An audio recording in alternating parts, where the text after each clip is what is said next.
Berbahagialah ketika Anda dalam berjuang, ada yang ngebully, ada yang resoki, ada yang membenci, ada yang musuhi. Itu berbahagialah, bersyukurlah kepada Allah. Dengan adanya mereka, Anda menjadi populer. Setuju nggak? Bapak Ibu pemirsa, yang diceritakan Buya itu adalah pendekatan psikotasawuf. Oleh karena itu, ilmu-ilmu tasawuf dipandangnya berbeda dengan ilmu-ilmu tarekat pada umumnya, berbeda dengan ilmu syariat pada umumnya. Beliau selalu mengatakan apapun yang diberikan Tuhan, derita sekalipun, selalu mengatakan alhamdulillah. Langkah duite alhamdulillah, larawat tenge alhamdulillah. Ini kan pemikiran-pemikiran orang sufi. Jadi kalau ada pemirsa berbeda dengan pendapat Buya, beliau atau mereka belum berpikir sufi. Karena orang sufi apapun jadi indah, neraka jadi surga, surga apalagi. Silakan Bu, dari mana? Nama. Bismillahirrahmanirrahim. Assalamualaikum warahmatullahi wabarakatuh. Waalaikumsalam warahmatullahi wabarakatuh. Nama saya Nani Wahyuni dari Tulungagung, Blok Masjid Kertasmaya. Sebelumnya saya sampaikan terima kasih kepada Mbak Ani, Buya, dan Kang Agus Tato. Di sini saya ingin bertanya kepada Gus Chandra Malik ya. Aduh, Gus Chandra. Iya, ini Gus Chandra masih ada Gus nggak ya? Chandra masih kayaknya sih. Ini ada yang bertanya Gus, langsung dari gedung GSG Gus. Iya, Gus kebetulan saya followernya Gus Chandra Malik di Twitter. Terima kasih. Saya selalu mengikuti puisi-puisi Gus Chandra Malik ya.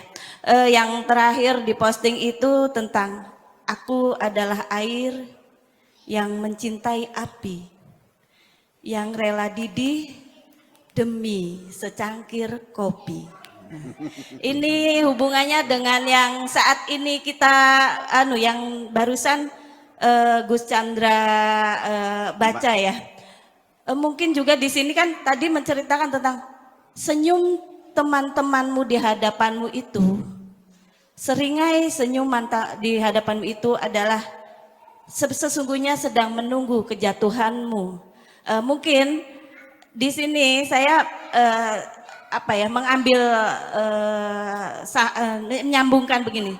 Mungkin untuk kita menjadi manis, menjadi indah itu butuh didih seperti air yang mencintai api.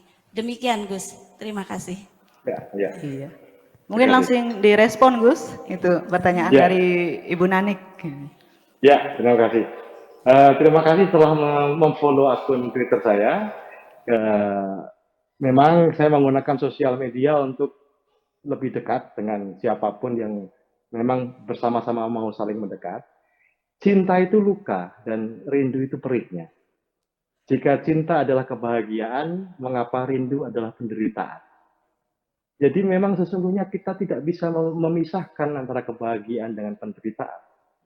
Ketika kita merasa menderita, sesungguhnya ada sisi lain yang bahagia, yaitu bahagia merasakan penderitaan. Demikian pula ketika kita bahagia, sesungguhnya ada sisi lain yang penuh dengan penderitaan.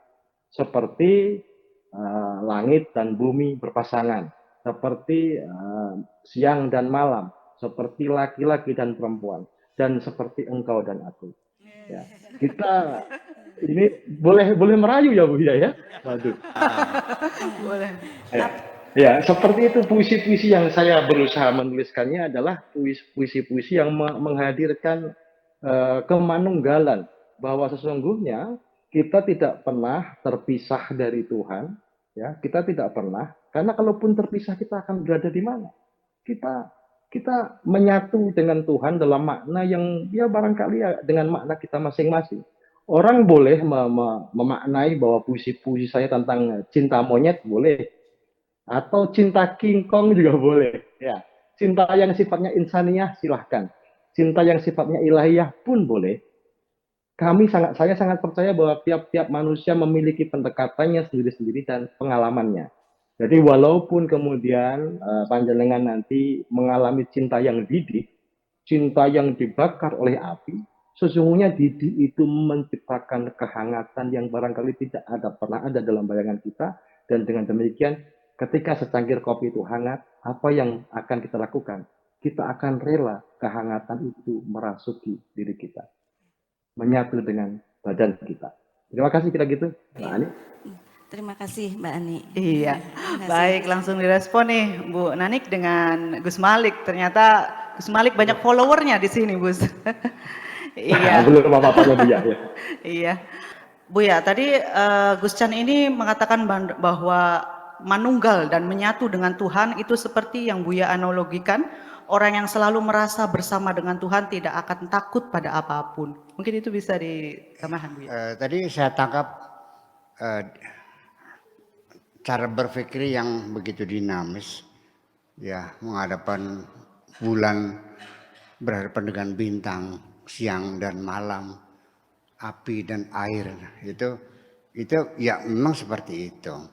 Tetapi kalau kita lihat dari perspektif kosmologi sendiri, ya memang kehidupan seperti itu, bahwa adanya siang dan malam itu akibat dari karena bumi berrotasi. Maka ketika bagian yang menghadap matahari itu disebut siang, yang membelakangi matahari adalah malam. Makanya dalam Al-Quran, yulijun nahara fil lail wa yulijun nahara fil lail, memasukkan siang dalam malam dan masukkan malam dalam siang. Di mana siang dan malam batasnya, yaitu berputar. Dari berputarnya matahari, berputarnya bulan kita, bumi kita ini dengan posisi matahari dan posisi bulan, maka akan terjadi disitulah dimensi waktu yang bisa kita tentukan. Ya, terserah. Apakah satu hari kita bagi menjadi 100 jam atau 24 jam? Ya, tapi sesungguhnya membagian waktu satu hari 24 jam itu enggak persisnya. Kurang 25 detik per hari itu. Makanya ada tahun kabisat. Gitu. Dan waktu itu terjadi karena ada benda yang bergerak. Andai kan bumi ini tidak bergerak, ada besok enggak? Ada kemarin enggak? Ya enggak ada. Nah makanya ketika kita hidup di dunia ini, kita harus selalu bergerak. Tidak bisa kita diam. Nah kalau sudah diam itu akhirat namanya. Makanya di akhirat itu, bidadari itu selama cantik aja. Enggak ada tuanya. Ya karena stagnan. Karena nanti alam akhirat di surga semuanya diam, tidak ada benda langit yang bergerak. Jadi kalau diam ya enggak ada siang, enggak ada malam. Ya tetap aja seperti itu. Itulah keabadian di akhirat surga. Jadi makanya sengaja Tuhan bikin siang, bikin malam, bikin positif negatif. Itu adalah satu keharusan dalam satu kehidupan. Dalam logika ketuhanan. Iya, artinya bahwa nggak bisa. Karena ini negatif. Kita habisin, nggak bisa dong. Kejahatan di dunia nggak bisa Anda habisin. Akan tetap eksis dalam dunia ini, kejahatan harus ada. Kalau kejahatan nggak ada, kebaikan juga nggak ada. Pasti. Kalau di sini tidak ada perempuan yang jelek, ya berarti jelek semua. Bisanya kita tahu dia cantik karena kita membandingkannya dengan yang jelek. Kalau jeleknya nggak ada, cantik nggak dia?